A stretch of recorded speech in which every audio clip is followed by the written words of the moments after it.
Slavsky, agak susah pronounce-nya.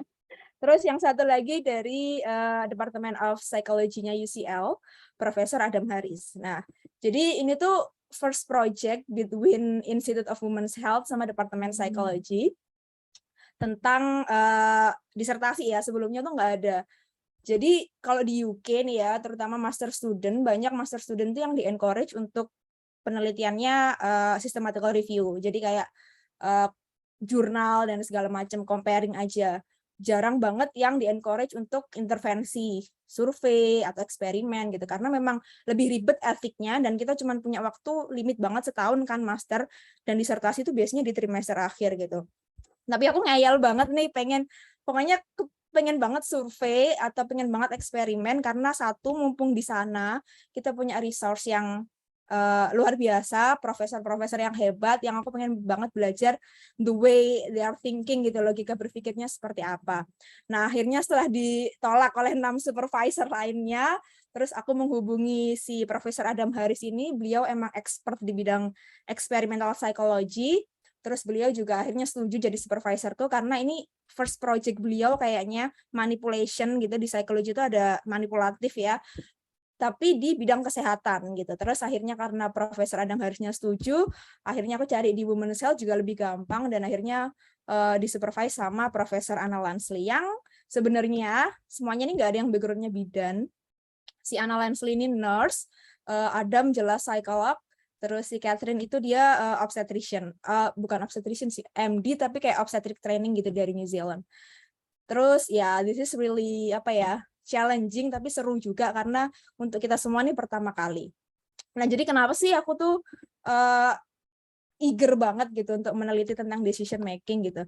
Awalnya dari observasi aku nih ya, karena aku juga punya bisnis di family ya, klien-klien juga teman-teman aku merasa bahwa ibu-ibu yang status sosial ekonominya baik, mereka well educated gitu ya, kenapa sih mereka tuh cenderung pergi ke obstetrician ketika mereka hamil dan bersalin gitu ya. Padahal mereka ini termasuk kategori ibu yang resiko rendah. Secara status ekonomi bagus, pasti gizinya lebih bagus, mereka juga lebih educated gitu kan. Artinya ketika ada tanda bahaya kehamilan, mereka juga lebih aware, mereka juga finansialnya oke, jadi pakai asuransi, mau bayar umum juga oke gitu. Terus ketika mereka sebagai low risk mothers, kenapa ya mereka harus ke obgyn yang mana jelas-jelas ini patologis gitu. Berbeda sama di UK gitu. Kalau di UK semakin tinggi tingkat edukasi seseorang, financial status, mereka tuh akan memilih persalinan ke bidan yang minim intervensi, yang natural birth gitu. Jadi dari sini aku mengamati nggak hanya teman-teman tapi juga klien aku. Padahal ya kalau kita lihat faktanya di Indonesia gitu, jumlah tenaga kesehatan kita ini kan sedikit sekali masihan gitu ya. Distribusinya juga nggak merata, maldistribution gitu. Sehingga kalau misalkan ya para low risk mothers ini dia pergi ke obstetrician, maka obstetrician ini are more likely to overburden dan juga overwork. Ya kan? Akhirnya ada resiko ibu-ibu hamil yang high risk ini tadi to be ignored, untuk diabaikan gitu, karena para obgynnya udah capek ngurusin yang udah overwhelmed, ngurusin yang low risk gitu. Nah, jadi ini yang awalnya men-trigger aku gitu. Tapi kan kita nggak bisa nih ya. Bentar nih, aku nangis. Iya, oke. Sorry. Tapi kita kan nggak bisa nih fokus ke institusi gitu ya. Jadi yang aku pikirkan nih, aku punya power and authority to influence the woman gitu kan. Jadi oke deh, gimana kita fokusnya ke decision making women-nya aja yang kita bisa influence gitu. Akhirnya dari situ aku kepengen banget disertasi terkait dengan model eksperimen ini. Jadi awalnya kayak gitu introduction-nya gitu.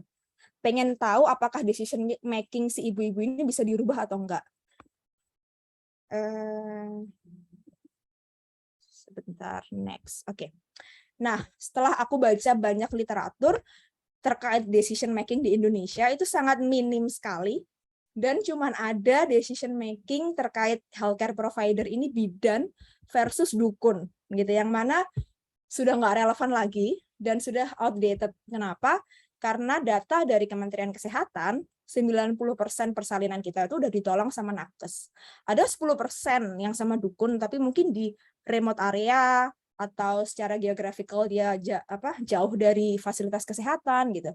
Tapi kalau untuk tempat-tempat yang urban gitu, apalagi rural area di daerah Jawa gitu kan udah civilized, harusnya akses ke fasilitas kesehatan kan juga sudah gampang. Makanya 90% berdasarkan data ya, kita nggak ngomong data kita ideal atau enggak, tapi at least foundation cara berpikir kita kan berdasarkan data dari Kemenkes itu memang sudah 90% di nakes gitu. Jadi harusnya diskusinya diubah nih, bukan bidan versus dukun lagi, tapi bidan dan Obgyn gitu. Kita harus tahu plotnya. Kalau memang Obgyn itu fokusnya ke patologis, ya it should be better kalau mereka handling yang patologis. Mengingat jumlah mereka juga lebih sedikit, belum lagi distribusinya juga nggak merata gitu. Jadi low risk mothers atau ibu yang resiko rendah atau mungkin sehat gitu ya, 100% sehat bisa dihandle sama bidan. Selain itu juga 85% kehamilan dan persalinan itu kan fisiologis kalau kata WHO. Jadi cuman sedikit banget yang patologis. Terus itu yang pertama gitu. Jadi ketika aku cari literaturnya yang ada cuman bidan versus dukun, dan metode yang digunakan itu mostly kualitatif. Jadi in-depth interview, ya kan, kuesioner gitu, yang mana pertanyaannya ya kenapa milih bidan, kenapa milih dukun, dan hasilnya sudah cukup obvious ya. Yang pertama satu faktornya knowledge, education level, financial status mereka gitu kan. Terus mungkin masukan atau tuntutan dari suami atau dari keluarga, dari ibu mertua kayak gitu. Nah, karena aku punya supervisor dari Departemen Psikologi yang expertnya itu di experimental psychology gitu ya, si Adam Harris ini sering banget melakukan penelitian manipulasi terhadap otak manusia untuk mengganti decision making dia gitu, partisipansnya gitu. Dan itu sudah sangat common sebenarnya di dunia psikologi, digunakan juga di economic behavior. Cuman untuk di kesehatan nih aku belum atau mungkin nggak pernah nemu sih gitu manipulasi-manipulasi yang dilakukan. Nah, jadi daripada kita bertanya, melakukan interview kepada responden kita, kenapa kok milih bidan, kenapa kok milih Obgyn, kita provide satu faktor yang sebelumnya nggak kepikiran sama para ibu-ibu ini, tapi this factor might change their decision. Faktor ini mungkin gitu bisa mengubah keputusan mereka terhadap pemilihan tenaga kesehatan. Nah, faktornya apa nih? Kita milih salah satu elemen, yaitu rasio antara obstetrician dan pregnant woman gitu. Karena jumlah obstetrician di Indonesia itu lebih sedikit. Jadi kita pengen menekankan, ini loh bijinya tuh dikit, dan kalau kamu low risk, better kamu ke bidan aja, karena kamu bisa mengurangi opportunity para high risk ini untuk ketemu si Obgyn yang harusnya lebih layak untuk ditreat oleh Obgyn gitu. Gambaran kasarnya kayak gitu, nanti kita akan bahas lebih dalam lagi. Nah, jadi dari background ini dan method, ada 2 research questions yang kita propose. Yang pertama, apakah woman ini underestimate atau overestimate the ratio of obstetrician to woman? Jadi mereka ngerti nggak sih rasionya? Terus kalau misalkan ada rasionya nih, mereka underestimate atau overestimate, ya itu berpengaruh juga dengan penghayatan mereka terhadap jumlah Obgyn atau obstetric care yang ada di sekitar mereka. Terus yang kedua, kalau perempuan udah diberitahu tentang rasio ini, apakah mereka cenderung untuk mengganti decision making mereka nggak terkait maternity care provider? Itu 2 research question yang saya ajukan. And then next, oke. Penelitian ini survei gitu ya lewat Qualtrics. Qualtrics itu online platform gitu di UK. Mungkin kalau di Indonesia kita seringnya Google Doc ya. Jadi di sana lewat Qualtrics, aku kasih beberapa pertanyaan. Yang pertama gitu ya, jadi subsequent. Yang pertama tanya tentang history of pregnancy and childbirth. Ya kan, dulu kehamilannya kayak gimana, menurut ibu kehamilannya beresiko rendah, tinggi, apa normal atau nggak tahu gitu, ada pilihannya. Terus habis itu pertanyaan selanjutnya, next section, adalah preferensi di maternal health provider, midwife versus Obgyn. Aku tanya di Likert scale gitu. Bentar, kayaknya aku... Sorry. Nah, ini contoh Likert scale di kuesioner. Jadi ada 7, definitely obstetrician sampai definitely midwife. Terus kita bikin 2 versi dari definitely midwife ke definitely obstetrician untuk mengurangi bias. Karena otak manusia kan cenderung bias ya. Kalau yang Permisi, Mbak. diingat. Ya, ini belum muncul ya. Oh, share screen-nya nggak muncul? Ya, ini masih yang PPT. Masih yang bentar. Maaf ya Mbak, aku potong. It's okay. Aku nggak sadar kalau nggak muncul. Oh, bentar. Apa aku bentar ya, stop dulu. Nah, ini gini kali ya. Nah, muncul? Sudah. Oke. Nah, ini Likert scale yang tadi aku sebutin ya. Jadi setelah aku tanya history of pregnancy and childbirth, next aku tanya preferensi mereka kira-kira kalau misalkan hamil nih atau next hamil lagi bakal milih healthcare provider siapa nih, dari definitely obstetrician ke definitely midwife gini. Terus aku balik definitely midwife ke definitely obstetrician supaya mengurangi bias ya. Terus abis itu nih aku stop ya. Sebentar aku share lagi. And then oke. Setelah aku tanya preferensinya, aku tanyain lagi pertanyaan selanjutnya, estimasi rasio antara obstetrician dan ibu hamil gitu. Kira-kira tahu nggak sih berapa rasio satu obstetrician dibanding ibu hamil berapa? Satu obstetrician dibanding ibu hamil berapa? Mereka jawab. Nah, baru next section aku memunculkan rasio sesungguhnya antara satu obstetrician dibanding ibu hamil. Data ini aku ambil dari datanya Kemenkes, KKI, intinya yang data yang mereka provide ya. Tidak ada time waktunya, jadi 1 tahun, nggak ada time frame-nya. Jadi jumlah obstetrician dibagi jumlah ibu hamil pada periode tertentu 1:900. Nah, ini infografik yang aku share juga di Valtrik platform itu tadi. Yang mana gambar ini tuh menggambarkan dokter spesialis kandungan, terus dots-dots-nya ini tuh menggambarkan ibu hamil. Dengan jawaban nih ya, the ratio antara obstetrician dan pregnant woman 1:900. Udah kan? Next section, aku tanya tentang demographic questions nih. Jadi biar otak mereka riset dulu dan netral dulu. Dialihkan dulu di demographic question standar seperti status ekonomi, status pendidikan, intinya yang terkait dengan decision making gitu ya, dan itu berdasarkan literatur pastinya. Kalau udah jawab demographic question, aku munculin lagi nih preference question, yaitu preferensi mereka kalau hamil nanti atau melahirkan, pilih mana nih antara bidan sama obgyn. Tetap menggunakan Likert scale seperti yang tadi ya, dari definitely obstetrician, definitely midwife, dan dibalik. Nah, udah metodenya seperti itu. Analisis yang aku gunakan di sini descriptive analysis dan Wilcoxon test to compare. Jadi Wilcoxon test itu untuk mengcompare 2 sets tadi ya, before preferensi yang pertama dan preferensi setelah mereka tahu actual ratio-nya berapa. Nah, dari hasilnya gitu ya, ada 343 partisipan, yang mana ini cukup mengagetkan karena sebenarnya targetnya cuma 30 partisipan. Tapi ya karena the power of social media kita yang sangat cepat, banyak banget dibantu sama teman-teman, dalam 4 hari aku bisa dapat 340 orang responden, dan itu membuat supervisorku kaget banget. Dia kaget kayak, wow Alilia, you are so influential gitu ya. Padahal nggak tahu kalau emang kita sering banget ngisi bantuin skripsi orang yang dijarkom lewat WhatsApp group gitu ya. Ini kan hal yang nggak mengagetkan gitu. Tapi kalau di UK mungkin mereka kaget banget gitu. Akhirnya ya cukup membantu sekali karena timeline yang harusnya buat collecting data 3 minggu, aku jadi cuma 4 hari doang gitu. Jadi sisanya bisa buat revisi-revisi segala macam gitu. Tapi dari 343 partisipan, nggak semuanya aku ambil karena nggak semuanya eligible, nggak semuanya menjawab pertanyaan dengan sempurna, dengan selesai maksudnya. Hanya 170 yang eligible gitu. Nah, dari situ dianalisis untuk menjawab research question yang pertama, yaitu apakah this woman ini underestimate or overestimate the ratio between obstetrician and woman. Nah, ini jawabannya. Jadi kan tadi actual ratio-nya kan 1:900, satu obstetrician per 900 ibu kan, berdasarkan jumlahnya gitu. Nah, ternyata banyak dari mereka itu yang menjawab rasionya itu ini, grouping yang ini nih, 0 sampai 99.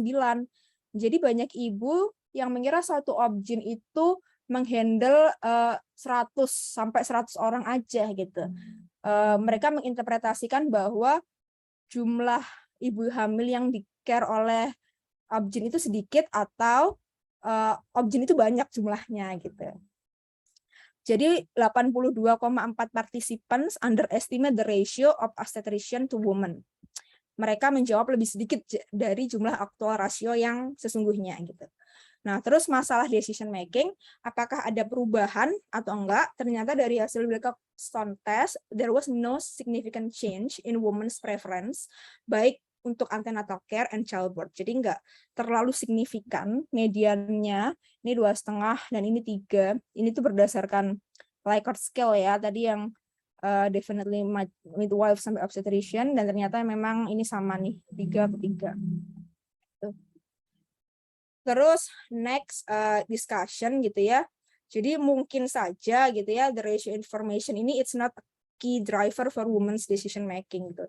Tapi kenapa nggak jadi key driver, kita juga nggak tahu karena this study nggak explore the reason behind this behavior gitu. Kita nggak tahu alasan mereka kenapa nggak ganti decision making tuh apa, terus kenapa underestimate juga nggak kita eksplorasi lebih lanjut. Nah, mungkin teori yang bisa dibahas di sini, yang pertama tentang research question yang pertama tadi, kenapa mereka meng-underestimate. Jadi adalah salah satu teori di psikologi itu judgmental heuristic. Mungkin salah satu tokoh yang paling paling terkenal itu ada namanya Daniel Kahneman gitu. Kalau teman-teman mau baca bukunya Thinking Fast and Slow, it's really good book. Dia cerita, dia Nobel Prize winner di bidang economic behavior dan di bidang psikologi, bahwa otak manusia itu sangatlah inkonsisten, sangatlah bias. Jadi judgment yang kita punya gitu sebagai individu itu ditentukan dari familiarity dan availability di sekitar kita. At this point gitu ya, perempuan-perempuan yang underestimate the ratio of obstetrician ini mungkin berpikir atau di sekitarnya jumlah objin itu banyak. Misalkan aku di Nganjuk nih, ada 5 objin. Ibu hamilnya cuma 100 gitu. Jadi ya rasionya 1:20 gitu. Ketika aku dikasih pertanyaan ini, pasti aku akan menjawab, ya 1:20. Akhirnya aku underestimate the ratio, karena bagi aku di sekitar aku objinnya banyak kok. Gitu. Beda sama teman-teman yang ada di, misalkan di Indonesia Timur gitu, yang satu provinsi objinnya cuma 1 gitu. Jadi tentu mereka akan overestimate the ratio. Mereka merasa bahwa objinnya jumlahnya sedikit di sini. Nah, itu judgment yang pertama. Ada lagi, memang dari responden aku di sini 72% mayoritas, aku lupa exact number-nya, ada datanya. Jadi mayoritas ini low risk sebenarnya. Mereka menghayati atau sepengetahuan mereka persalinan dan kehamilan mereka sebelumnya itu low risk. Tapi mayoritas dari mereka sekitar 72% mereka pergi ke objin sewaktu antenatal dan sewaktu persalinan gitu kan. Sehingga mereka terpapar obstetric care itu lebih dalam gitu. No wonder kenapa ketika dikasih pertanyaan ini, ya mereka underestimate the ratio, karena obstetric care itu adalah sesuatu yang mereka merasa familiar. Nah, ini salah satu teori yang bisa kita bahas gitu di alasan kenapa mereka underestimate gitu. Atau yang kedua nih ya, next adalah kenapa decision making-nya nggak ganti ya. Mungkin infografik yang tadi aku kasih itu tidak memberikan cukup informasi. Nah, jadi awalnya ini ada background story-nya sebenarnya. Aku tuh pengen memberikan 2 infografik. Yang pertama nggak hanya tentang rasio, tapi tentang akibat kalau ibu hamil beresiko rendah itu going to obgyn daripada ke midwife. Jadi ini gambaran kasarnya, gini, ini infografik awalnya. Di sini ada obgyn kan, obstetrician. Terus ini adalah ibu hamil yang di take care oleh obgyn. Yang mana yang warna putih ini low risk mother, yang warna black ini adalah high risk gitu. Ketika obgyn terlalu fokus menghandle low risk, otomatis high risk-nya ini tend to dying. Agak serem ya gambarnya. Nah, ininya kayak gitulah. Awal ini draft awal yang aku ajukan ke profesor aku. Mereka agree, sebenarnya agree. Oke, jadi ada lanjutannya gitu loh. Nggak hanya, oke, rasionya dikit, terus kenapa kalau rasionya antara objin jumlahnya dikit, terus apa yang terjadi nih? Jadi ada story lainnya gitu. Dan aku pengen memukul hit empatiknya para ibu-ibu ini. Kalau ketika kamu yang udah sehat ini ke objin, maka you probably harm the other woman gitu because of your decision. Awalnya kayak gitu. Tapi akhirnya tidak dilanjutkan yang kedua karena satu time constraint, batasan waktu ya yang aku sebutin tadi di UK masternya cuma setahun, terus kita fokus ngerjain disertasinya itu 3 bulan terakhir, yang mana tuh kepotong banget sama libur summer, supervisornya juga ikutan libur, jadi akhirnya nggak bisa diterusin. Dan yang kedua masalah etik sih, jadi di sana tuh etiknya tuh sangat ketat, apalagi ketika sampel kamu tuh manusia, jadi benar-benar dijagain nih. Kalau misalkan ini berpotensi membuat si manusia atau sampel kita itu depresi atau kepikiran, terus menyebabkan pokoknya melukai segala macam, asesmennya tuh lebih panjang gitu loh. Untuk yang rasio ini aja aku assessment etikku tuh 1 bulan. Padahal itu udah dibantu sama 2 profesor yang cukup influential dan powerful di masing-masing departemennya gitu. Si Adam itu dia kepala jurusan di linguistic psychology. Si Anna Lansley itu dia kepala etiknya sendiri di Women's Health gitu. Itu aja sebulan gitu. Apalagi kalau aku melanjutkan ke infografik yang kedua, yang mana menurut mereka ini potentially harm sih gitu. Jadi kalau untuk PhD mungkin akan lebih banyak waktunya, ada waktu etiknya juga lebih panjang, bisa dieksplorasi lagi. Tapi untuk master kayaknya cukup aja deh sampai rasionya gitu. Dari situ sih sebenarnya udah kerasa ya, nih kayaknya nggak akan ada perubahan di decision making. Karena kayaknya gantung gitu ya ceritanya, tapi ya it's okay. Supervisorku bilang, kamu bisa nerusin lagi kok for your next project, misalkan mau meneliti ini lebih lanjut gitu ya. Jadi ya it's okay gitu. And then pembahasan yang ketiga tentang kenapa perempuan why did women not change their preferences gitu ya, selain infografiknya mungkin yang kurang jelas karena nggak ada storyline-nya. Mungkin juga ada beberapa teori nih kayak misalkan psychological egoism, maternal expectation, and perception of risk. Di discussion selection aku nulis dan mengeluarkan teori share teori tentang ini, ketika kita sebagai perempuan itu hamil dan menjadi seorang ibu, banyak banget tuntutan dan ekspektasi baik dari internal ataupun eksternal gitu. Kita dituntut jadi ibu yang harus memprioritaskan anak harus sehat, kehamilan harus dijaga kayak gitu-gitu. Di sisi lain gitu ya, persalinan kehamilan itu selalu dilihat dari kacamata medikalisasi. Selalu dilihat bahwa kehamilan ini penuh resiko, terus nyawanya bisa jadi taruhan segala macam. Jadi narasi-narasi seperti itu yang membuat kita tuh dilema gitu antara ini ada tuntutan ekspektasi sebagai ibu, terus di sisi lain menyeramkan juga nih hamil dan melahirkan.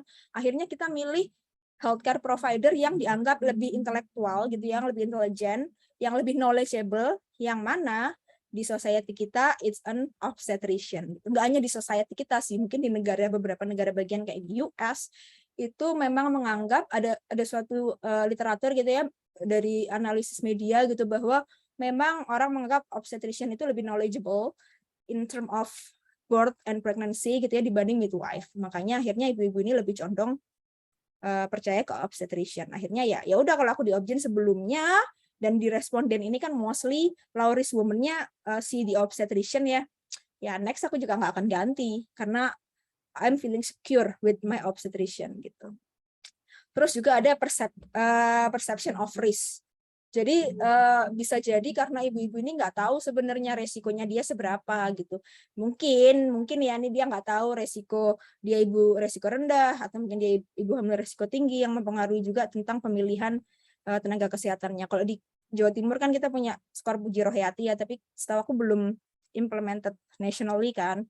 Jadi dari awal diukur skornya ibu berapa, terus nanti kalau skornya 2, oke, bisa bersalin di fase 1 gitu, primary healthcare. Kalau nilainya di atas sekian tuh dirujuk gitu ya, walaupun masih debatable juga kan kenapa ibu hamil langsung dikasih skor 2 segala macam. Jadi mungkin as a midwife, as a healthcare provider, kita bisa kasih pemahaman gitu ke ibunya tentang resiko sedari awal, sehingga nanti dia bisa memutuskan gitu ke healthcare provider mana. Oke, and then the limitation. yang tadi aku sampaikan, jadi satu memang waktu ya, time constraint, waktu kita cuma sedikit sekali. Terus ini sampel juga nggak represent general population karena aku nge-share-nya di sosial media aku, jadi mostly teman-teman dan follower aku ya memiliki karakteristik yang sama. Terus aku exclude separuh dari participants dari 343 tadi kan aku ambil 170 yang benar-benar menjawab semua. Jadi mungkin it might result in selection and result bias. Terus survei ini juga nggak dites dulu di pilot, nggak ada pilot testnya karena balik lagi it's time constraint, waktunya terbatas. Terus selanjutnya ya infografik seperti yang tadi aku jelasin, mungkin nggak tahu ini maksudnya apa gitu, atau nggak gantung aja ceritanya gitu. Nah, for the future research, the novelty of the research method sih yang benar-benar kita highlight karena kan sebelumnya kayaknya belum ada nih yang digging tentang bidan versus object decision making-nya para wanita ini. Terus apalagi kita menggunakan experimental method ya, jadi nggak menanyai kenapa Anda pengen, tapi kita memberikan satu faktor yang potentially can change their decision gitu. Jadi mungkin ini juga bisa digunakan di sektor-sektor lain di kesehatan karena kalau kita bisa memanipulasi human brain untuk for the good way ya, menurut aku outcome-nya bisa keren banget gitu. Nah, terus pastinya infografiknya harus lebih clear gitu kan. Mungkin explanation-nya juga lebih detail, bukan lebih detail sih, lebih cocok dengan karakter orang Indonesia gitu. Jadi aku cerita sedikit ya, antara aku sama supervisorku ini kan ada gap ya, mereka orang UK dan aku orang Indonesia, di mana literasinya juga udah beda, masyarakat Indonesia dan masyarakat UK. Untuk melihat gambar kayak tadi, mungkin di UK paham gitu, orang-orang UK paham karena mereka tingkat literasinya tinggi gitu. Tapi untuk orang Indonesia yang tingkat literasinya cuma 0,5%, kayaknya memahami gambar atau apalagi bacaan itu lebih susah. Jadi kayaknya kalau misalkan mau melakukan semacam ini, nudge atau manipulation semacam ini memang harus benar-benar dilihat karakter dan kemampuan kognitif sampel kita seperti apa untuk bisa apa ya, influence gitu their decision. Nah, selanjutnya mungkin nggak hanya decision making di ibunya, tapi mungkin bisa ke husband atau family-nya gitu, yang mana di Indonesia sangat mempengaruhi keputusan si ibu.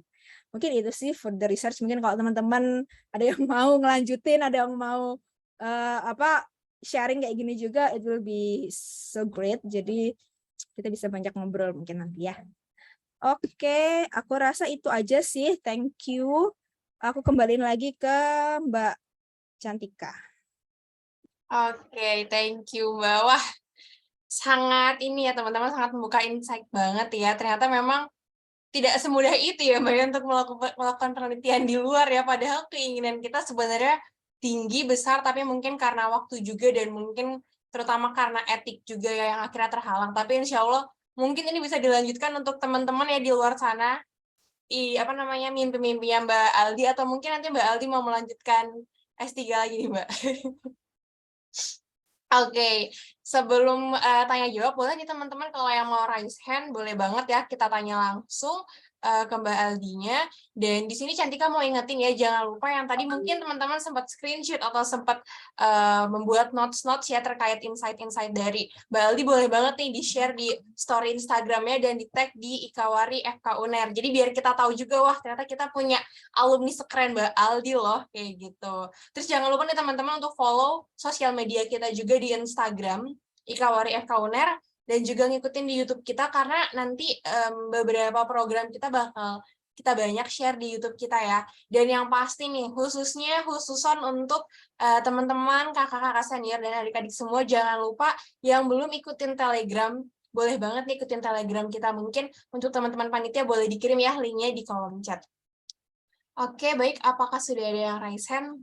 Oke, jika belum ada yang raise hand di sini, mungkin ada teman-teman kan yang sudah mengirimkan ya Mbak pertanyaan di G-Form kami ya. Mungkin di sini coba Cantika pilih yang mungkin agak lebih sinkron dan sesuai nih. Oke, ini yang Cantika tertarik. Nah, mungkin di sini Mbak Aldi juga merasakan ya.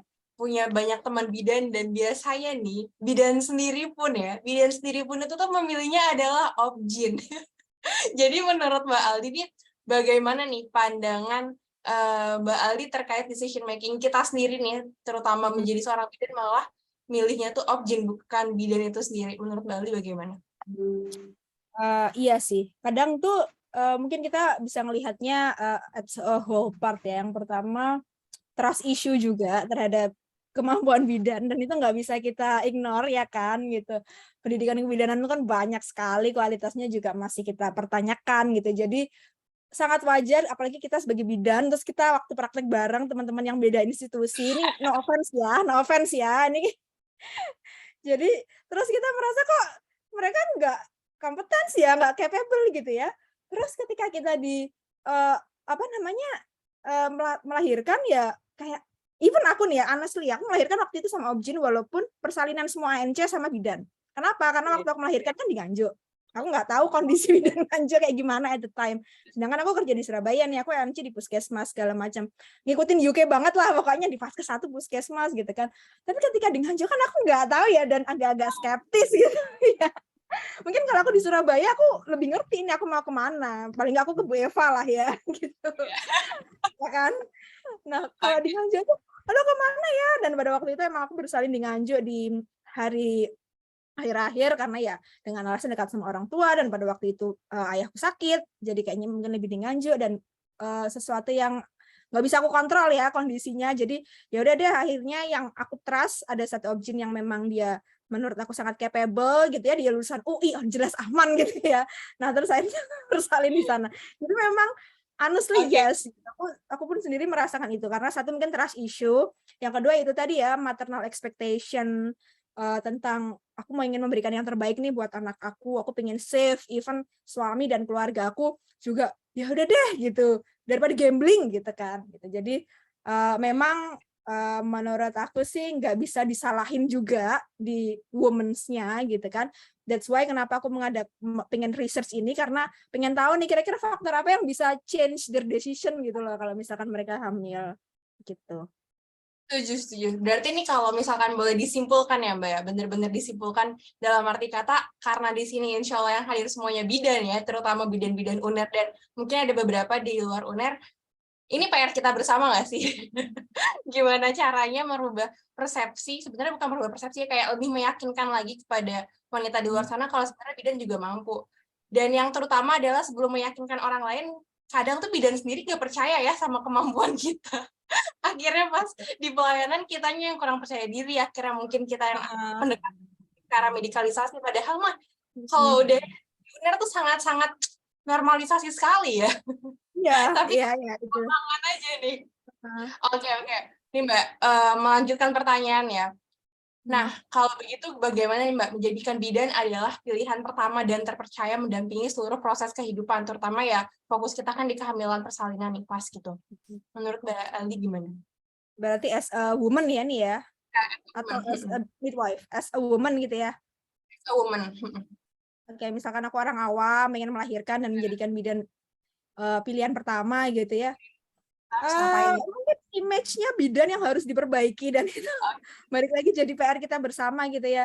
Orang lihat bidan itu as a knowledgeable person, intelektual gitu ya, yang confidence. Mungkin mereka akan trust. Jadi permasalahannya ya memang trust issue ini tadi gitu kan. Dan bidan tuh kayaknya image-nya, brand-nya tuh selama ini masih ngurusin yang middle low gitu ya, jarang banget yang middle up. Sekarang udah mulai kan muncul kayak bidan Yesi atau Mbak Tantri yang mereka tuh pasarnya memang high ups gitu kan, atau mungkin Mbak Mila. Jadi membuat image bidan itu keren kok, bidan kita bisa kok bersalin di bidan gitu kalau kita sehat gitu, kalau kita low risk gitu. Jadi memang PR bersama, dan ini tuh PR per generasi yang sangat besar untuk memperbaiki institusi pendidikannya dulu. Jadi bidannya yang dicetak juga harus pintar, harus pede, harus kompatibel. Sehingga orang tuh nanti akan believe, akan trust, and this by time sih menurut aku.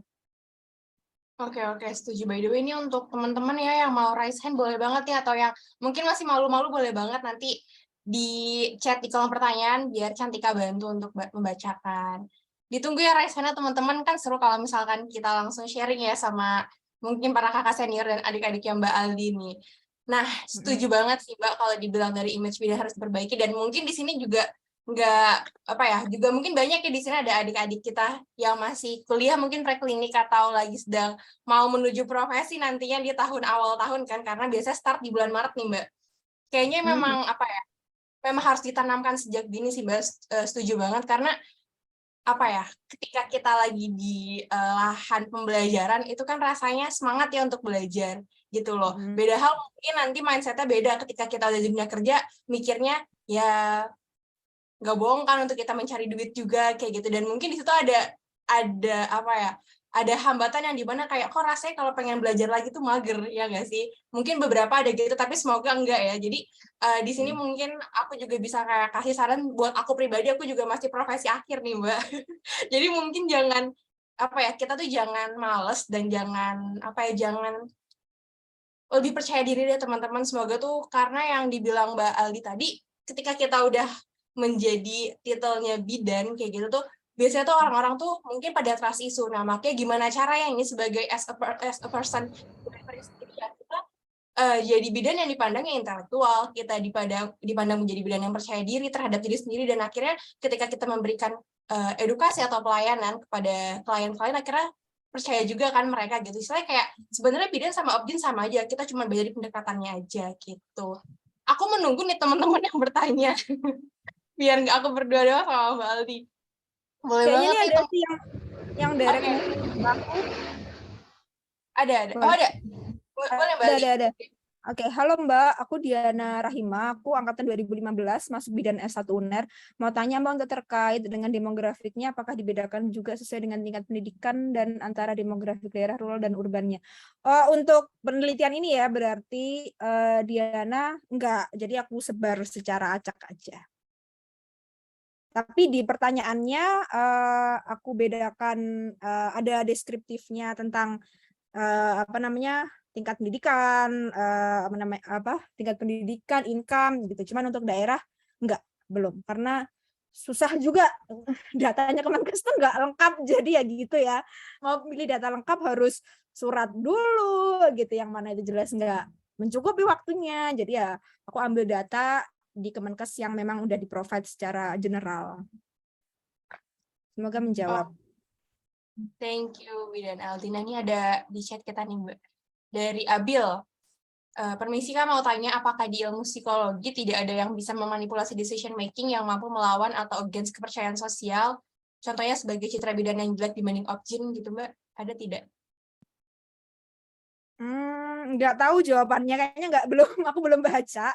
Jadi sebenarnya kan kalau manipulation in psychology itu kan konsep gitu ya, caranya bisa bukan caranya ya, jenisnya macam-macam, kayak ada anchoring, ada tadi kayak availability gitu. Nah, tergantung konsep ini mau dipakai di bagian mana. Kayak misalkan aku memakainya di decision making terkait maternal healthcare provider gitu ya.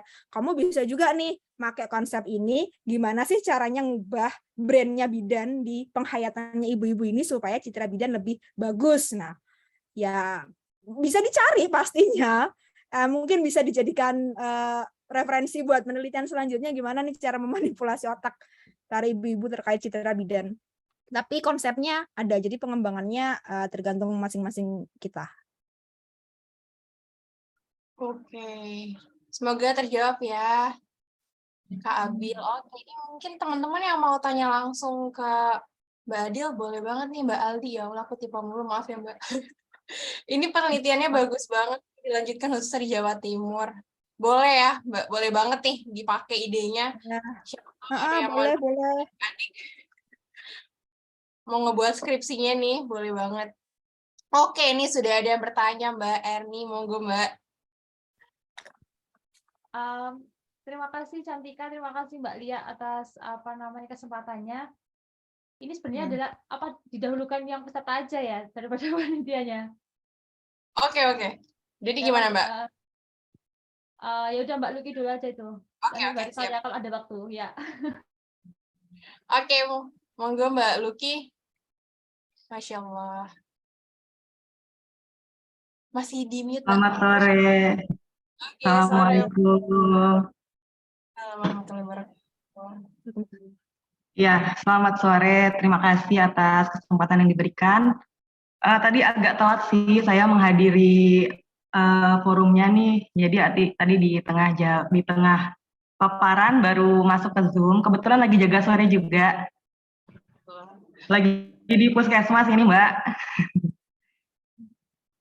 Baik, izin bertanya ya ke Mbak Aldila. Ini kan ini keren banget nih udah sampai kuliah ke luar negeri.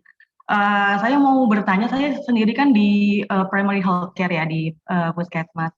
Kalau di UK sendiri untuk Vaskes atau fasilitas kesehatan itu gimana sih tingkatannya? Lalu kan C-section di luar negeri ini katanya trennya udah mulai turun nih. Dulu kan di tahun-tahun 2000-an itu dia lagi kayak kita. Jadi orang berbondong-bondong memilih Opjin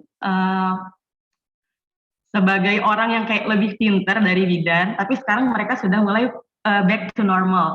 Nah, di UK itu gimana sih Mbak? Maksudnya di primary healthcare, apa mungkin di sana ada BPM, itu mereka gimana ya? Maksudnya biar yang menarik wanita biar datang gitu ke provider, terutama ke primary healthcare ya. Karena kebetulan di sini aku juga nunggu nih adik-adik mungkin yang mau datang ke Tangerang ya. Yuk gabung di sini di Tangerang jadi bidan ahli pertama. Kebetulan aku dapet CPNS kemarin. Di sini masih aku doang soalnya bidan dari UNER yang nggak ada temennya. Boleh kalau mau ke sini. Oke, makasih Mbak. Itu pertanyaannya bisa diskusi kali ya. Iya, makasih Mbak Luki. Monggo Mbak Aldi langsung jawab aja. Oke, mungkin nanti Erni bisa bantu ya, lagi di UK kan ya, spesifik midwifery. Oke, jadi aku jawab sepemahaman aku ya, kalau di UK itu ada sistem namanya NHS, National Health Service, itu kayak BPJS gitu di sana, dan itu sudah diimplementasikan massively, semuanya wajib pakai NHS, termasuk kita yang belajar di sana. Nah, sistemnya sama sebenarnya, ada Vaskes 1, terus rujukan, tersier gitu. Nah, untuk segala sesuatu yang normal, yang tidak ada masalah, ya wajib di Vaskes pertama, kalau kayak di sini di puskesmas, ya kan, di situ ya primary healthcare lah ya. Termasuk ibu hamil nih, jadi ibu hamil cuma dibatasin USG itu 2 kali kalau berdasarkan NHS, usia 24 minggu, terus habis itu trimester 3. Di luar itu tidak boleh, atau boleh kalau kalian bayar di private clinic gitu. Jadi ada temanku orang Indonesia gitu yang dia pengen nih USG lagi karena pengen tahu jenis kelamin bayinya, karena pada waktu dia periksa nggak kelihatan gitu, nggak bisa beneran gitu, sampai akhirnya dia tuh kayak make up story sakit segala macam supaya bisa di USG gitu. Jadi saking ketatnya kayak gitu. Terus kalau di UK sendiri memang persepsinya tuh tentang persalinan tuh ya, mereka tuh lebih percaya diri, lebih merasa keren aja kalau misalkan aku natural labor gitu, lebih merasa keren aja kalau no intervention gitu. Mungkin itu kayak internal kebanggaan mereka ya, dan itu terjadi masif gitu. Semakin tinggi sosial status, semakin tinggi kecerdasan, mereka bakalan lebih memilih midwife gitu. Pada waktu aku mempresentasikan ini gitu ya, kepala jurusanku dan teman-teman sekelasku yang bidan, mereka kayak bingung gitu. Oh gitu ya, kalau di sini itu malah kebalik gitu, kalau semakin kaya semakin pintar ya di bidan gitu. Jadi mereka juga kaget, aku juga kaget, mereka kaget karena memang berbeda budaya gitu. Itu sih Mbak di UK. Jadi kalau nggak benar-benar ada gangguan itu nggak akan gampang ke Opjin, kecuali kalau kaya raya dan bisa bayar private gitu ya, private care. Terus aku nggak tahu ya, kalau berarti gimana Mbak? selektif. Untuk jenjang rujukannya lebih selektif kali kalau di sana ya. Jadi udah ke pangkas gitu. Yang benar-benar perlu dia baru ke Opjin. Iya betul. Dan itu benar-benar, oh iya satu lagi. Jadi pada waktu itu aku sempat nemenin temanku yang hamil di usia 13 minggu, itu kan USG yang pertama ya. bener-bener dicek tuh ada kali 20 sampai setengah jam. Jadi USG-nya nggak cuma gini-gini doang terus oke gitu. Lama banget dicek ini neck-nya, length neck-nya yang bisa represent dia Down syndrome atau enggak gitu. Jadi benar-benar dicek banget sehingga ketika ada abnormality tuh ketahuan gitu. Jadi next misalkan butuh rujukan oke dirujuk. Kalau so far nggak ada oke karena komprehensif ya udah lanjut next ke midwife lagi gitu. Itu sih kalau di UK dan setahu aku di Eropa. Cuman tren ini kan berbeda dengan negara lain. Misalkan di US. Di US itu hampir mirip lah. Indonesia tuh kayaknya sekarang lagi ngarah kayak trennya US gitu. Jadi medikalisasi, apa namanya ya intervensi itu hal yang biasa.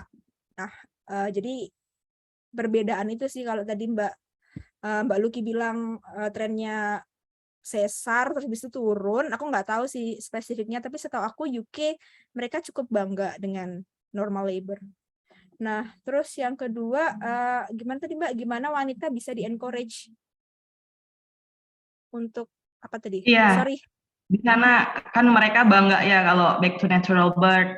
Di sana tuh gimana sih apa ya provider nge-educate apa benar mereka atas kesadaran sendiri back to nature apa ada satu jalan khusus dari provider yang ayo kita balik lagi ke normal gitu. Apa jalan apa sih kalau di UK gitu? Apa ada teknik tertentu dari mereka yang bisa mengajak si perempuan ini untuk datang ke bidan gitu. Aku belum pernah gini. Kalau untuk dari segi bidannya aku nggak tahu ya karena belum pernah ikutan mereka praktek langsung. Tapi kalau dari segi pasien, segi wanitanya aku bisa cerita karena seringkali nemenin teman-teman Indonesia yang lagi hamil dan pengalamannya kayak gimana. Mereka tuh berpikir bahwa bidan-bidan di UK tuh pinter, keren, terus mereka nyaman dengan care yang diberikan gitu. Salah satu contoh aku tuh punya temen, dia tuh sangat pinter banget lah, dia dosen UI. Terus dia nemenin suaminya di sana hamil feedback. Terus dia bilang gini, lihat bidan di sini tuh pinter-pinter ya gitu. Oh iya Mbak, setuju kan kalau itu ya. Terus kenapa? Iya karena mereka bisa jahit. Jahit apa? Jahit vagina. Ya kan di Indonesia juga bisa gitu. Jadi saking ini teman saya nggak ngerti gitu kan, dia nggak pernah terpapar juga sama bidan. Terus baru di sana dia tuh, oh bidan tuh pinter ya, bidan tuh keren ya gitu. Nah terus aku tanya, ini aku gali gimana ya caringnya gitu kan, di sana ada home visit ya, home visitnya tuh jalan banget dan personal care gitu, nggak hanya sekedar mendata ibunya datang selesai, enggak, tapi benar-benar home visit datang, bahkan setelah postpartum itu juga dilayani dengan satu bidan yang sama karena orang kan akan cenderung lebih connect kalau udah kenal ya. Terus one day bidan ini diganti, temennya yang ganti sebenarnya juga tahu apa yang harus dilakukan karena rekam medisnya tercatat jelas. Tapi teman aku lebih senang dengan bidan yang sebelumnya karena udah connect gitu. Ya itu, jadi kalau aku ngelihat sih satu memang bidannya pintar-pintar di sana, confidence, terus sangat personal care-nya sangat dijaga banget gitu. Itu kalau alasan-alasan yang kayak gitu kan sebenarnya masalah buat negara kita karena masih sedikit ya dibandingkan dengan jumlah penduduk kita 280 juta kan, memang kita banyak banget gitu. Jadi ya memang agak berat sih kalau harus benar-benar intimate UK yang jumlah penduduknya mah kayaknya sama Jawa Timur banyakan kita kalau nggak salah ya. Gitu. Jadi ya itu sih mungkin Erni yang di UK bisa nambahin kali. Boleh, mungkin Mbak Erni mau menambahkan. Oke, terima kasih Mbak Lia dan Mbak Luki. Jadi mungkin sedikit nambahin dan ngerespon aja kali ya. Tadi menarik ketika misalkan bidan, kenapa dia memilih opsin padahal dia tahu dia belajar ilmu kebidanan dan lain sebagainya, dan dia tahu kalau bahwa dia normal gitu. Saya sempat running penelitian waktu itu dengan Bu Dwi Izzati juga ya. Ketika wawancara beberapa bidan, saya menemukan beberapa kecenderungan. Jadi misal bidan ketika dia itu bekerjanya itu di primary care, mungkin di praktek mandiri bidan maupun di puskesmas, intinya di layanan pertama, mereka itu jauh lebih percaya terkait normality, terkait natural birth. Karena mungkin yang mereka hadapi adalah perempuan-perempuan yang low risk gitu ya. Mereka bekerja setiap hari terpapar dengan kehamilan-kehamilan yang membahagiakan, persalinan yang membahagiakan, sehingga mereka jauh lebih trust kepada tubuhnya. Itu mungkin satu. Dan kemudian yang kedua adalah bidan-bidan yang mungkin bekerjanya di hospital base. itu kan mostly mereka adalah bekerja bertemu banyak perempuan dengan berbagai komplikasi, kemudian melihat bahwa persalinan itu penuh dengan resiko dan lain sebagainya. Akhirnya itu juga yang membuat pemilihan provider mereka pun itu berubah gitu. Jadi mereka menganggap bahwa oh persalinan itu pasti beresiko, kehamilan pasti beresiko, jadi aku harus perginya ke sini gitu. Itu sedikit menarik sih. Jadi tempat bekerjanya bidan, seberapa banyak mereka terpapar dengan kehamilan yang menyenangkan dan kehamilan yang penuh dengan komplikasi, itu juga bisa mempengaruhi keputusannya bidan untuk memilih provider untuk diri mereka sendiri. Dan kemudian yang saya temukan di sini juga adalah terkait normality dan konsep resiko. Ini yang benar-benar harus ditekankan sih, baik seperti yang Mbak Lia juga sampaikan tadi ya. Kita nggak bisa memastikan bagaimana luaran outcome bidan dari setiap masing-masing institusi. Dan di sini di UK saya belajar banget begitu bagaimana konsep normality-nya bidan itu benar-benar yang ya ini kayak gitu loh. Maksudnya kalau kita di Indonesia pun kita menanyakan terkait apa sih sebenarnya normality, kenormalan dalam kehamilan atau persalinan, itu juga masih bingung gitu kan, masih abu-abu juga mereka mendefinisikan itu gitu. Tapi di sini bidan-bidan itu sangat confident, sangat percaya diri dengan kenormalan itu sendiri, dan batasan terkait resiko dan lain sebagainya itu mereka menguasai banget. Jadi tadi seperti yang disampaikan Mbak Adelia, ketika mereka bekerja, mereka benar-benar bisa jadi dirinya sendiri. Ini loh seperti ini dan lain sebagainya. Akhirnya mereka percaya diri ketika menghandle pasien dan lain sebagainya. Itu. Kemudian tadi sedikit nambahin juga ya Mbak Luki ya. Apakah di sini ada praktek mandiri bidan? Ada. Jadi gini teman-teman, kalau di UK ya, nambahin sedikit. Makin jadi banyak sharing daripada tanyanya. Kalau di UK itu bidan bisa bekerja di banyak tempat gitu ya, termasuk mulai dari primary care. Di sini ada community midwife yang itu biasanya terafiliat sama GP atau mungkin kayak klinik gitu ya, kayak puskesmasnya.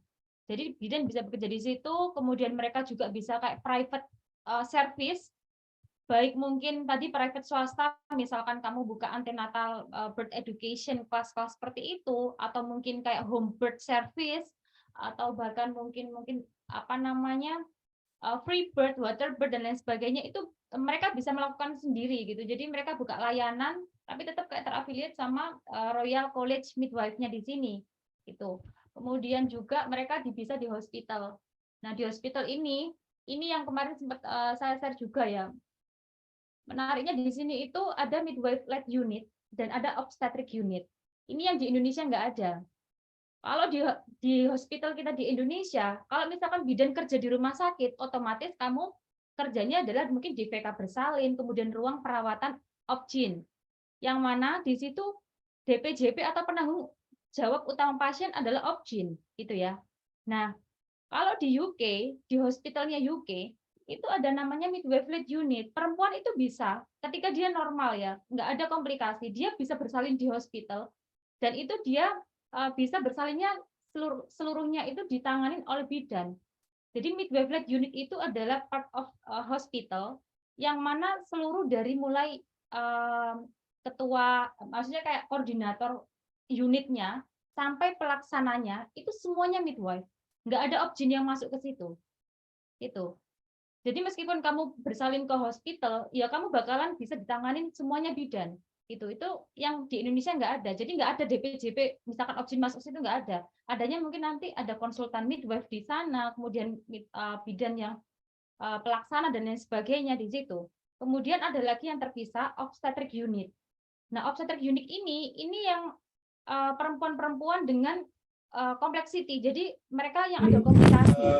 Di situ ada bidan dan ada obgyn juga gitu ya. Nah, itu nanti yang penanggung jawabnya di situ ada obgyn. Nah, itu sedikit berbeda. Itu yang di Indonesia nggak ada midwife-led unit di sana. Yang keseluruhannya itu memang yang menghandle bidan. Nah, kalau yang obstetrik ini ada bidan juga di sana dan ada obgyn. Itu. Jadi obgyn itu nggak bisa masuk ke midwife-led unit karena di sini semuanya itu authority-nya, kewenangannya bidan gitu. Itu sih Mbak Luki yang saya meng-highlight, dan itu kayaknya nggak bisa nemu. Jadi misalkan mereka pun milih ke hospital pun nggak harus selalu di sana ada option gitu. Mereka bisa memaksimalkan normality di hospital, dan midwifery unit ini bisa satu area, maksudnya satu gedung dengan hospitalnya itu, atau berdekatan dengan hospital gitu. Jadi beda, pisah gedung gitulah. Itu Mbak Luki yang kayaknya nggak ada ya. Private midwife ada banyak juga di sini dan bisa dijadikan pilihan. Sebenarnya saya mau tanya sama Mbak Lia, Mbak Li, itu terkait timeline sih ya sebenarnya. Apa namanya, timeline untuk merencanakan penelitian yang primary research. Tadi seperti yang Mbak Lia sampaikan juga kan ya, kalau misalkan kita studi di luar itu kan sangat terbatas waktunya gitu. Nah, untuk ada nggak tipsnya gitu kan? Ini kan saya sudah mulai major project juga. Sebenarnya kepengen primary research juga seperti kayak kata Mbak Aldilia. Eman banget kalau misalkan cuma systematic review. Jadi kalau misalkan kita bisa dibimbing sama orang sana kan, orang sini kan kita bisa tahu oh pola pikirnya mereka, bagaimana logikanya mereka terkait penelitian itu bisa jalan. Gitu aja sih Mbak Li buat aku. Gitu. Terima kasih Mbak Li. Iya susah banget sih emang karena di sana di encourage-nya emang systematical review kan karena lebih gampang, terus dalam artian nggak usah ngurus ethics ya kan. Sebenarnya dari sudut pandang supervisor dan dari sudut pandang institusi sih benar supaya kamu nggak tambah bingung gitu loh kan, kamu udah datang dari luar negara ke sini terus nanti takutnya stress out segala macam. Bener sih gitu. Caranya gimana ya, kalau dulu aku tuh nawarin banyak banget supervisor, 6 supervisor, terus yang ditolak semua tuh. Terus abis itu karena aku berhubungan dengan psikologi, aku approach supervisor kedua aku, si Adam itu. Nah, untungnya dia tertarik gitu, karena mungkin ini pertama kalinya juga dia involve di tema kesehatan untuk manipulation research-nya gitu. Artinya dia mau. Ketika dia mau, terus dia bilang, tapi aku supervisor kedua ya, karena kan kamu dari Women's Health, harus ambil supervisor pertama ya dari Women's Health. Oh gitu, ya udah. Akhirnya aku approach lah ke supervisor yang udah ditolak-tolak itu.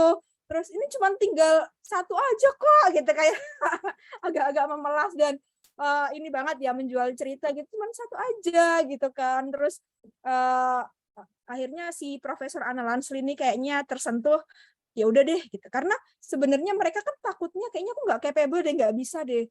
Terus aku bilang enggak kok gitu, kamu kan pola pikirnya juga udah jauh lebih maju dan lebih terlatih gitu kan, jadi nggak, kadang orang-orang UK itu kan overthinking gitu, kayaknya ini bukan kompetensiku, aku nggak bisa gitu.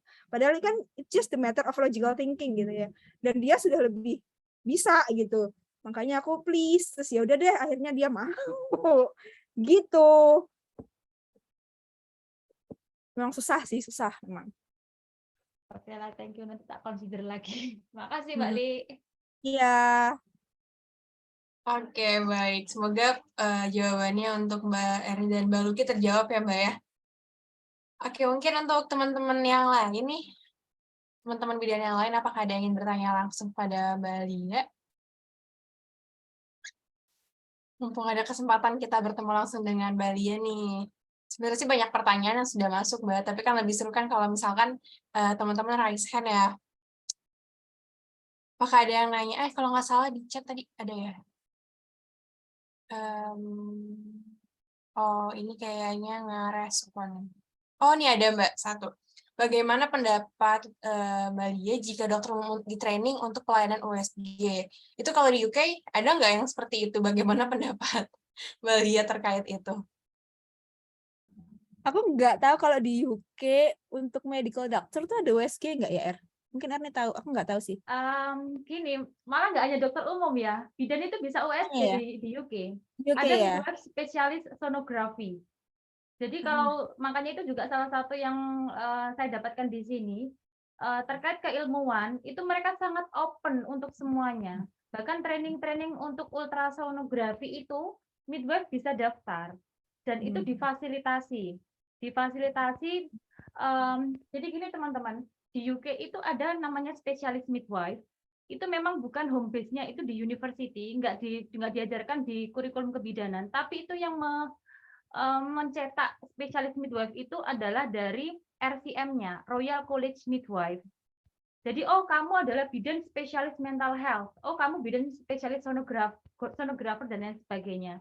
Itu nggak hanya dokter umum ya, maksudnya kayak kalau di Indonesia kan mungkin sekarang kalau saya baca beberapa berita kan Kemenkes menginvestasikan banyak alat USG sampai ke puskesmas pedalaman dan lain sebagainya gitu kan untuk mencapai target sasaran screening ibu hamil dan lain sebagainya gitu kan.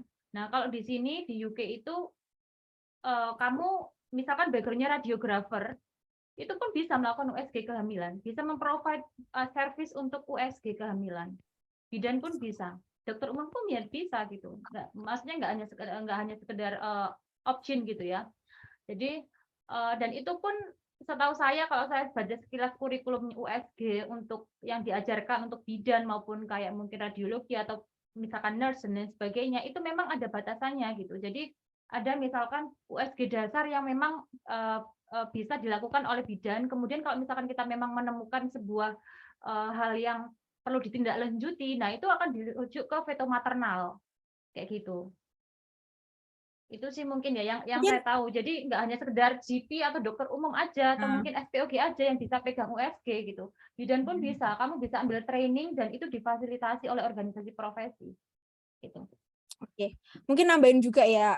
Ini PR kita banget untuk advokasi wilayah kita gitu. Kenapa kita tertinggal gitu? Gimana advokasinya, gimana argumentasinya itu juga PR bersama ya.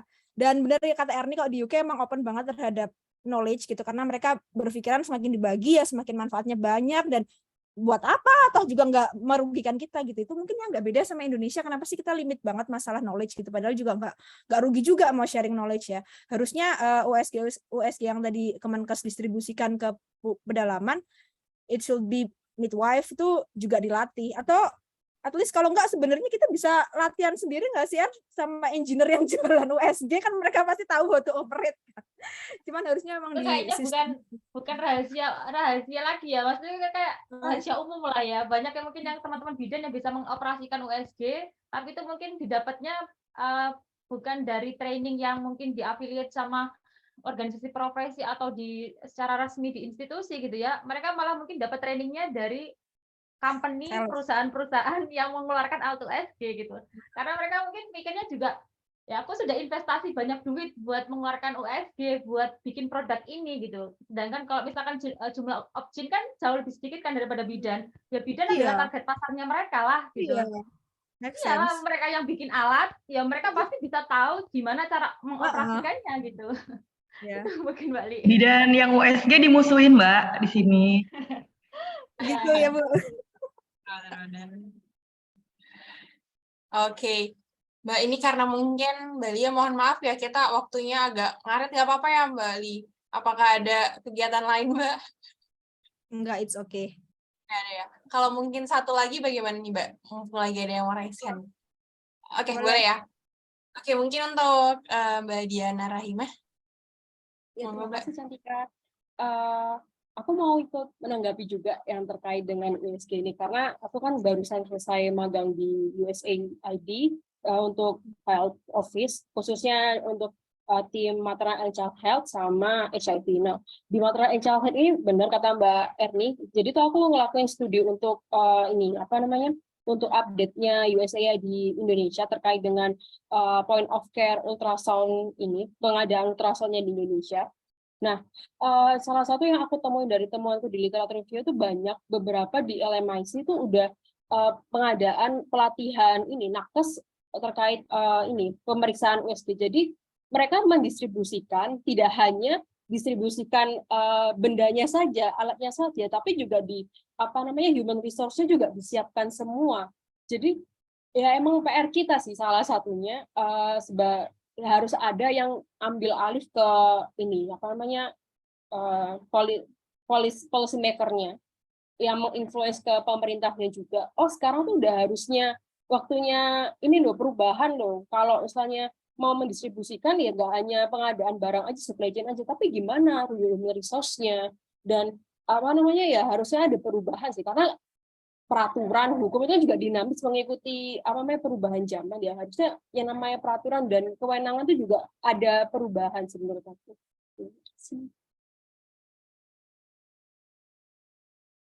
Oke, setuju banget sama Mbak Diana ya.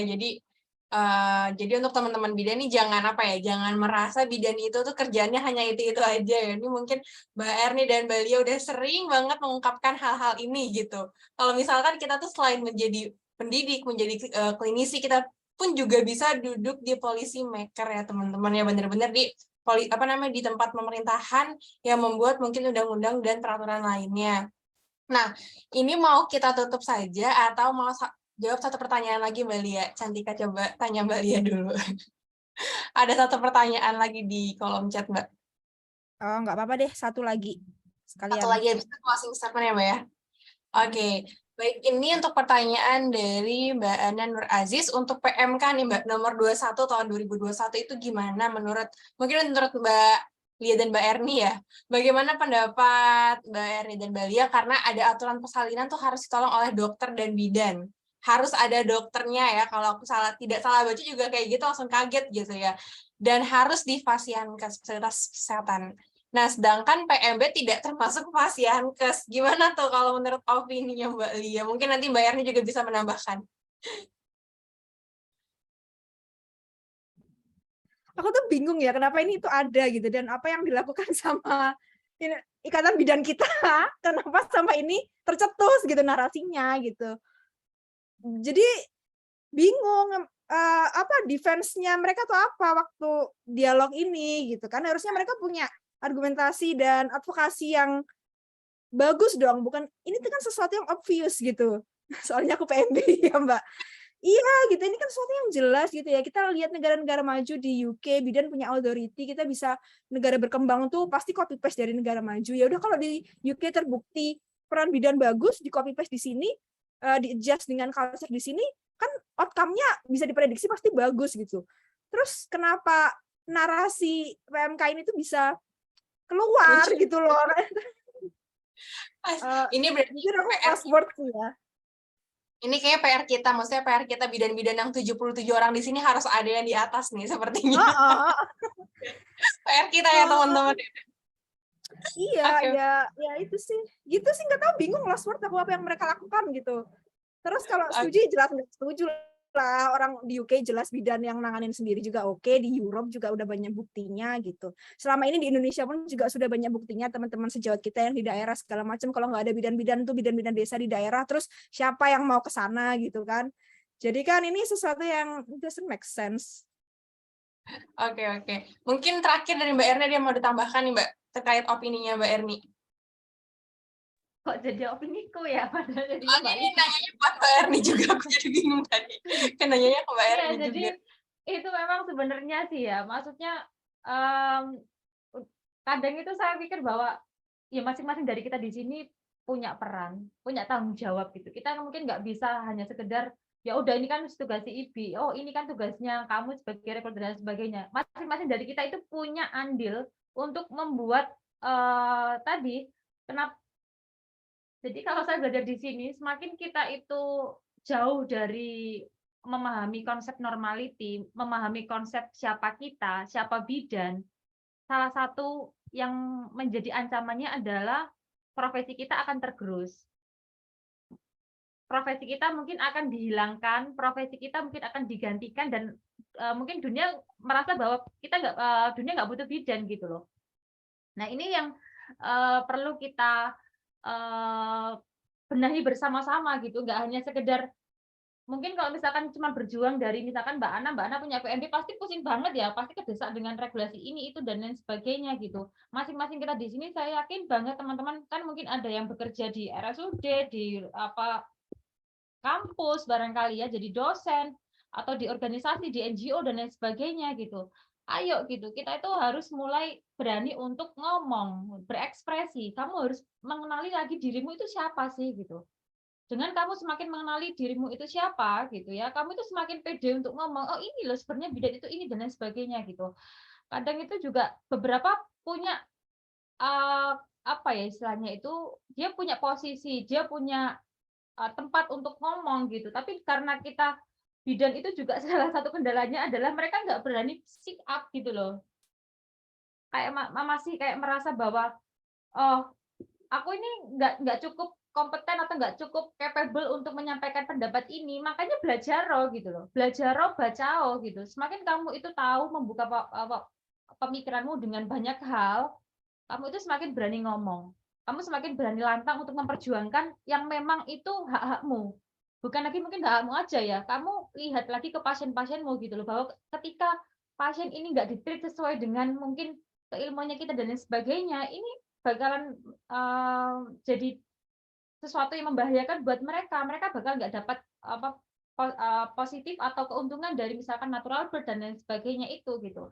Jadi 85% perempuan yang memang sangat berpeluang untuk mendapatkan persalinan yang positif itu harus kita perjuangkan, teman-teman. Jadi kita nggak menutup mata bahwa memang ada perempuan itu yang butuh penanganan komplikasi lebih lanjut gitu ya. Tapi kita harus percaya gitu, 85% itu, dan balik lagi kepada konsep apa ya istilahnya tuh, konsep kebidanan kita gitu. Kita percaya bahwa kehamilan persalinan itu adalah sebuah peristiwa natural, sosial, spiritual gitu ya. Itu harus benar-benar diinikan gitu. Itu mungkin Dek Jan, harus benar-benar mengenali dirimu siapa gitu. Termasuk ini kita bikin forum di sini, semakin kita dapat semangat juga kan dari teman-teman yang lain. Jadi Ya, sebelum jadi policy maker mungkin jauh ya Mbak Erni ya. Mungkin dari diri kita sendiri dulu nih teman-teman. Mungkin senior-senior yang sudah kerja di PMB, di Puskesmas maupun di fasilitas yang lainnya mungkin bisa kita kuatin lagi nih terkait filosofi kebidanan kita, terkait apa sih arti dari persalinan kehamilan itu sendiri. Jadi sebelum wanita-wanita itu yang normal itu diambil oleh pihak yang lain yang memedikalisasi, setidaknya kalau bisa kita rangkul mereka, kita ajak mereka kalau misalkan ya memang persalinan kehamilan kelahiran itu seperti yang dibilang Mbak Erni tadi. Oke, mungkin terima kasih ya Mbak Erni atas masukannya, membuka insight dan membuat energi kita nih semakin semangat untuk menormalisasikan perempuan-perempuan Indonesia. Dan mungkin untuk Mbak Lia boleh closing statement-nya untuk kita nih. Oke, terima kasih buat teman-teman sejawat semua yang udah hadir pada sore hari ini. Diskusinya sangat asik banget, seru. Thank you for Ikawari udah arranging this moment gitu ya. Mungkin pesan-pesan aku apa ya, there is nothing perfect lah ya.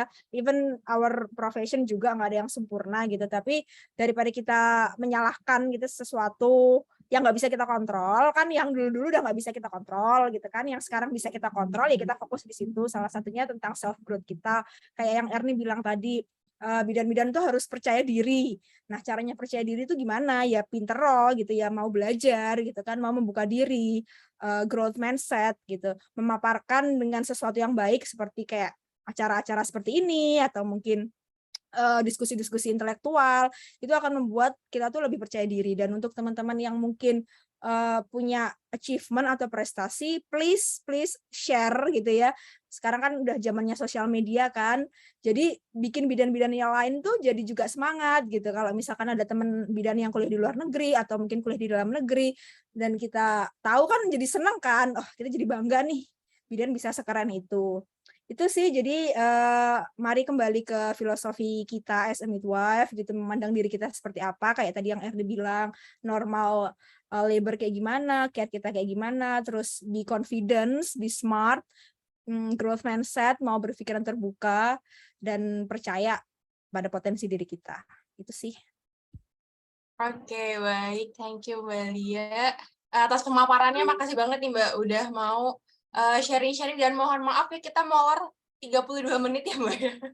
Maaf nih waktunya, dan untuk teman-teman terima kasih banget yang sudah hadir di tengah-tengah kita ya forum ilmiah ini. Semoga dari Ikwari FK UNER kita bisa melanjutkan ya forum-forum ilmiah alumni ini, dan Cantika ingatkan kembali untuk mungkin teman-teman atau senior-senior Cantika yang mempunyai disertasi S2-nya, S3-nya, boleh banget kasih tahu kita nih, remind kita, atau mungkin yang sedang ada di pemerintahan atau ada di UNICEF, ada di WHO, UNSID, boleh banget ya sharing ke kami, kasih tahu kami agar kami untuk membuatkan forumnya seperti sharing-sharing seperti ini. Dan jangan lupa nih untuk teman-teman, sepertinya di grup Telegram ini masih sedikit sekali ya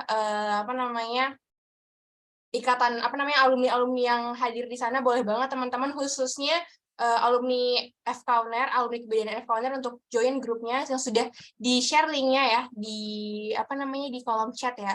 Baik, untuk teman-teman, dan yang terakhir Bagi teman-teman yang berkenan untuk memberikan insight-nya, boleh banget nih share di sosial media dan tag ke Ikawari, FK Uner, dan boleh juga nih tag ke Mbak Lia nih. Jadi biar tahu ternyata kalau misalkan bidan itu keren loh seperti yang Mbak Lia bilang, dan jangan segan dan jangan takut untuk share apapun prestasi teman-teman semua. Biar seluruh dunia tahu, biar sosial media tahu kalau bidan itu keren, kalau kita itu keren. Baik, mungkin itu saja penutup dari Cantika, kurang lebihnya mohon maaf teman-teman. Wassalamualaikum warahmatullahi wabarakatuh, sampai berjumpa di pertemuan selanjutnya. Salam, thank you semuanya. Terima kasih semuanya. Waalaikumsalam warahmatullahi wabarakatuh. Oke.